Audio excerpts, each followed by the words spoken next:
ఒక ఆమె చెబుతుంది, గ్యాస్ అయిపోతే పరిశుద్ధాత్మ మన పక్కన ఉంటుంది కదా, పరిశుద్ధాత్మ చెప్పాలంట. పరిశుద్ధాత్మ గ్యాస్ అయిపోయిందంటే పరిశుద్ధాత్మ గ్యాస్ వేసుకొచ్చాడు వెళ్తాడంట. పిచ్చి కాదు. ఇందుకే పరిశుద్ధాత్మ మన ఇంట్లో కాపలనా, పరిశుద్ధాత్మ మనం నడిపించేవాడు, పరిశుద్ధాత్మ మనల్ని నడిపించి సత్యమైన మార్గంలో నడిపించే వ్యక్తి ఆయన. ఆయనని అడ్డమైన వాటికి ఉపయోగిస్తున్నావు,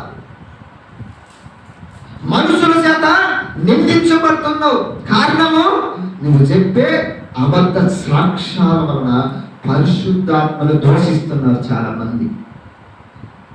కారణము నీ సాక్ష్యాలు. మా తెల్ల ఏమంటే ఆపరేషన్ చేస్తుంటే ఆమె కడుపులోంచి కత్తులు కటారులు వస్తున్నాయి అంటే ఏంటి సాక్ష్యాలు? వింటున్న వారికి ఎలా ఉండరు కదా. నాకు ఆ సాక్ష్యం ఏంటంటే ఎవరమ్మా తల్లి నువ్వు అనిపించింది నాకైతే.